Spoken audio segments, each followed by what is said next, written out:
Hello everybody and welcome to this video. In this video, I will discuss 5.3 for the VWO students. And indeed, it's 5.2 for the HAFO students from your book edition 13. So I want to divide this video into three parts. First, we're going to repeat a little bit from year 2. Then I want to look at what do you do when you have fractions with letters and you got to add them, subtract them, multiply them, or divide them. And then at one point I will say, okay, thank you, HAFO. VWO has to continue watching because a little part will be extended regarding the theory from VWO. So let's start with the first part of the video. We're gonna repeat something from year 1 because that's actually the basic. Yeah, we cannot continue if you don't understand the basic. Now, it's from year 2, my bad. So the first part is about simplifying fractions that have letters. So for example, you probably remember over here we got 5 times b and 15 times b. And some of you maybe already see that, hey, since the denominator and the numerator contain a b, I can divide both by b. So I can actually, we would say, cancel them out. And also here, 5 over 15, that's the fraction 1/3. The intermediate behind this is that this is 5 times b. This over here is 3 times 5 times b. So you actually look for the same letter and the same number, and then that's why we remove it. Now, some of you say there's nothing left here for the numerator, but that's not true. There's always actually a 1. So I have to say 1 times 5 times b, and that's why 1 is left. But it would be else be not possible. Also use your logic, okay, that it's indeed 5 over 15 is 1/3. So we can also look at other situations. For example, 17ab divided by 17abc. So what we have over here is we can cancel out a with a, b, and b. The c has to stay. 17 over 17 is indeed 1. So you get 1 in the numerator, 1 in the denominator, and the c is over here. Mind you that 1 over c is not the same as c. That is something very important. So you have to leave it like this. The final answer is 1 over c. Okay? Now, what happens then if you get fractions looking like this? This is still a recap from the second year, guys. So if you would have, for example, 18xy over 6x minus 5y, you would see that it is not quite possible to subtract. Not immediately, because this would be the fraction 5y over 1, and this is with the denominator 6x. But you first always look, can I cancel out? And yes, we can, because we got an x and an x. And then 18 divided by 6, that is 3. So you get then 3y over 1 minus 5y. Well, of course, 3y over 1 is the same as 3y. 3y minus 5y is negative 2y. And then you have simplified. So you always check, can I cancel out? That's the first thing you always do when you get fractions, okay? Now, let's go to what your theory is about. For the HAFO students, this is, you can look, this is for HAFO, so you can actually work on exercises with the guide. This is your theory A. And for VWO, this is actually a quick recap. Now we're gonna start with the VWO part. So here we go.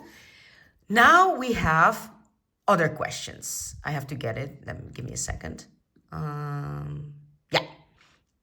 So the questions that we get now are the following. Yes, here we go. Let's start with adding and subtracting. So we have, for example, so we're first start with adding and subtracting, okay? So we have, for example, 5a over 3b plus 2a over c. Now we look first, can we indeed cancel out? No, we cannot. Yeah, that's something you always have to check to make it easier for yourself. So we have to make the denominators the same, because else you cannot add and you cannot subtract. Those were the rules. You can always multiply and divide, but not add and subtract. So somehow we need to get the common denominator. So the common denominator for both, to make it easier, would be 3bc, and over here also 3bc with a plus in between. So that means I gotta multiply this whole fraction by 1. 1 is equal to c over c. I choose that. I can say 10 over 10, 5 over 5. But if I multiply this fraction by 1, aka c over c, you can easily remember it like this, times c over here also times c.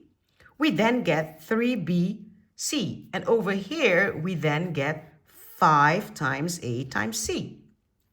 Over here, we need to multiply with 3b times 3b. We get indeed 3bc, that's perfect.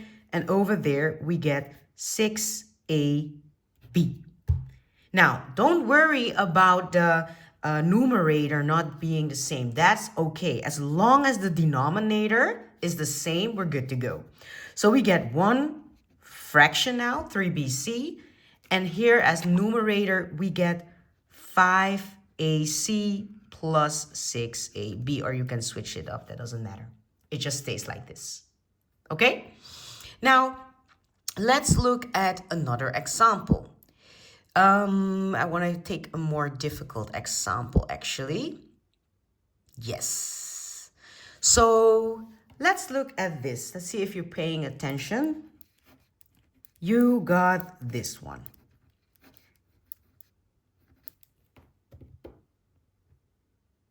What's the first thing you do? See if you can cancel out. Okay. We get a with a, correct? We get a with a, okay, fantastic. Is it maybe possible to simplify 6 over 20? We can look. So over here we get, let's rewrite it, 3b over c minus, and 6 over 20 will then be 3 over 10, and then b is over there. So you see here, you cannot subtract. Please, the denominators are not the same.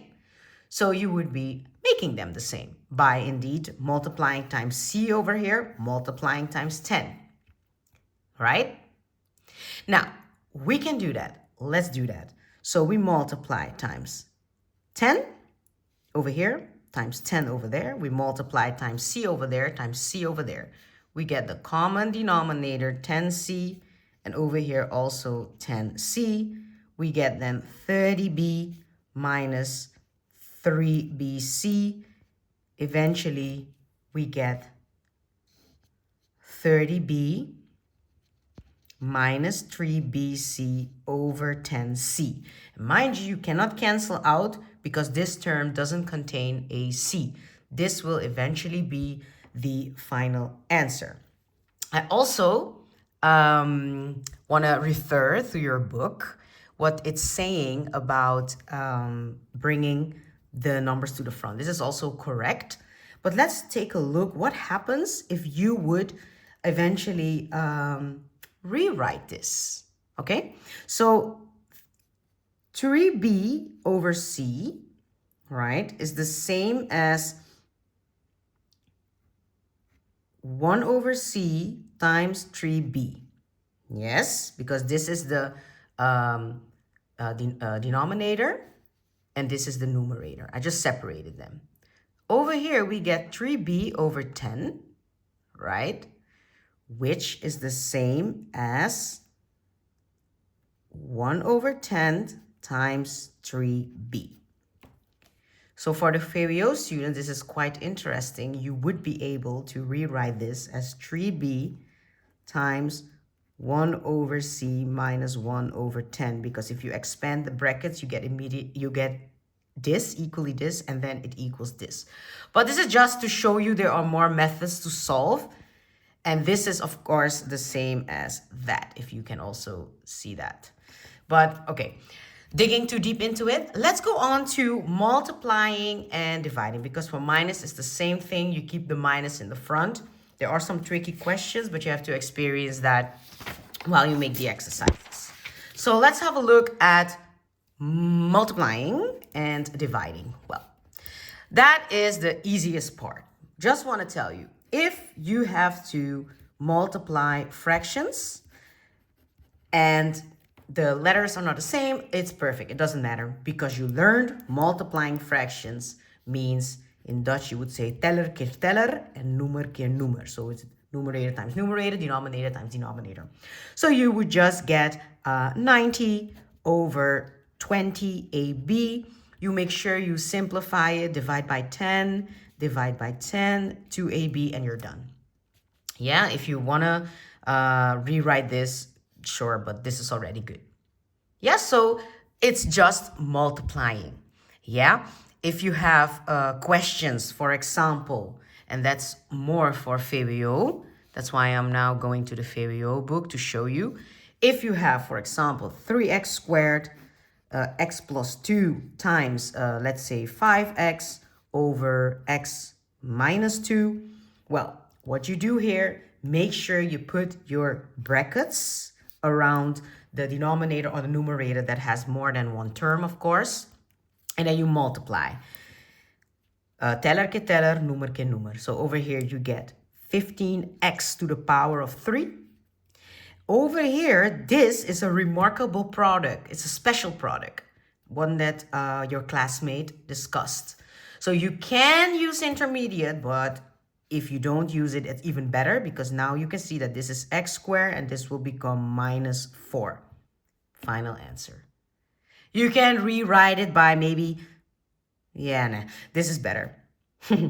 So this is eventually the answer. So this is more of a VWO-like exercise. You will indeed see exercises like this.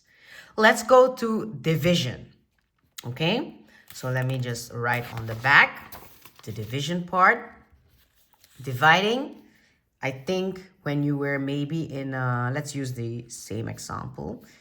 In primary school, you had this Dutch saying, dividing, like delen, is vermenigvuldigen met het omgekeerde. Well, that's exactly what it is. You use the reciprocal, which means het omgekeerde of the second fraction, and then you multiply. Some students remember it as, oh, it's kruislings vermenigvuldigen. That's all right, but you gotta remember that in the first fraction, you use your numerator times the denominator of the second one, and then you write the denominator multiplied with the numerator of the second one. So it's actually 3x squared times x plus 2. That will become the numerator, the teller. So once again, put your brackets around it. You can use intermediate. It's okay. You already know you're going to multiply these two. And then over here, you get x plus 2. Don't forget your brackets times x. Well, we expand the brackets. 3x to the power of 3 plus 6x to the power of 2. Over here, we get x squared plus 2x. Please let me know if I made any calculation mistakes.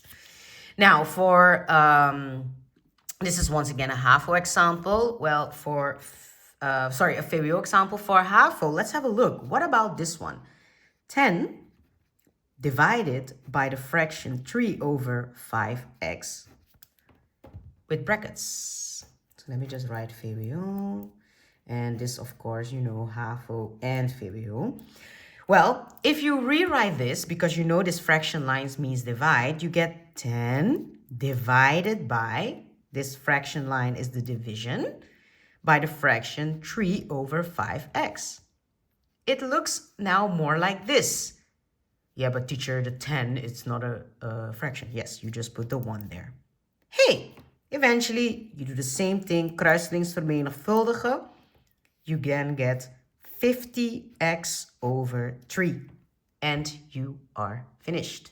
Did I do it properly? 50, I hope I did so. Yeah, 50x over 3. And then, of course, you can simplify, my bad. You can simplify as 50 over 3x, because x is the denominator, is the numerator, sorry, is the teller. So then you get the fraction, I think 16, I'm so slow, 16 2/3 x. Yeah, so you can still simplify over here, but this is definitely correct. Okay, now it's a lot of practice time. You can definitely use answers. Also look whether you need to simplify the most that you can. Multiplying and dividing are the most easiest ones. Plus and the minus, you gotta be careful. Now, Hafo, you can indeed stop watching, and Fabio, let's continue. So for you guys, it would be better if you can take also your book, of course. Theory A, so for you, it's now Theory A, simplifying fractions of 5.3. So the basics you got, and your theory is also, for example, explaining this one. And then they are saying, okay, can you please simplify this? Well, you have to, if you want to cancel out, it's possible, but you have to be very careful. You can only cancel out if every term, this is a term, contains the same letter. So for example, you would cancel out B, B, and B, right? Because every term has that. Then you would maybe do something with the 2. Now, there is another method which will always work. I will show you that other method. This method with canceling out, I don't advise it. So you look for indeed a common letter or a common number. In this case, it's B. So you put the B in the front. So it's like, how you say it? It's like not simplifying, but more like, oh, I forgot the Dutch word. Factorizing. No, I got the English word. Factorizing. So you factorize actually each numerator and denominator. So we factorize, we put the B in the front, and then we get 3a plus 4c, because if you expand the brackets, you would get this. So you refactorize, and if we would expand brackets, we simplify, we would get this. Over here, we put the B also in the front, and then you get times 2a. You can put it within brackets, but it's not necessary. Then you can indeed now cancel out, and your final answer is 3a plus 4c divided by 2a. We can make it as crazy as we can because this is just a basic step. But let's have a look at something that's more difficult, okay? So let's say we have q squared plus 6q minus 7 and 2q minus 2. Now, you have to be able to recognize it. At some point, you will see, hey, this reminds me maybe of a product sum method. I hope you think that. You think about the product sum, it may take you some more time, but that's okay. You do q minus 1, q plus 7, because then, only then you would get minus 7 and 6q. Then you have to make sure that also in the denominator, you got or this or that, else you cannot cancel out, right? So this is where you think, okay, maybe, oh, I can see the q minus 1. Let me put my q minus 1 over here. And to get this, I think the number 2 has to go there in the front. This is a little bit like puzzling. Yeah, it's a little bit practice and puzzling. And then at one point you can see, hey, cancel these 2 out, it's exactly the same. Q plus 7 over there, over 2. And then the books rewrite it because you can write a half in the front times q plus 7. Or you can write it, there are so many methods to write a half q plus 3.5, because then you're dividing each. Yes, the best answer is of course this. This is already okay. This is already, whoops, this is already good. Yes, so try to simplify the most that you can. Okay, so I will finish this video with a little bit of challenge. It's also from your book. Let's start with exercise, not the challenge yet. Let me start nice and easy. Let's start with exercise 32. Question B. X squared minus 5x plus 4 x squared minus 6x plus 5. Please pause the video. Try and solve this yourself. And if you have it, just look at the answers. I will solve it here and I will talk through. But I hope you not just continue watching. Please pause if you are continue watching. I'm giving you a side eye through the video. All right, so we're gonna factorize it. We can see that these two are definitely product sum issues. We know this, the x, the x, the x, okay? Don't make it too difficult for yourself. Now, make sure that indeed there has to be a term, I have to say, sorry, a factor that's the same in the numerator as in the denominator. So we think, what can this be? I also have to think, I don't know it. When we add, we must get minus 5, and when we multiply, we must get 4. So it's something with a 4 and a 1. And we need positive, but we need to be negative when we add. So it's minus 1, minus 4. So that means over here, we must get something with minus 1 or minus 4, else we cannot cancel them out. We think, okay, when we add, okay, we need, when we multiply, positive 5. So we get minus 5, minus 1. This is just training that I get it this fast. And then eventually you get plus 5. And indeed, when we add, we would get minus 6. So this is true. We can cancel out, and you should have, if you just checked for answers, this as a final answer, guys. Okay, good luck. Work with your guide, okay?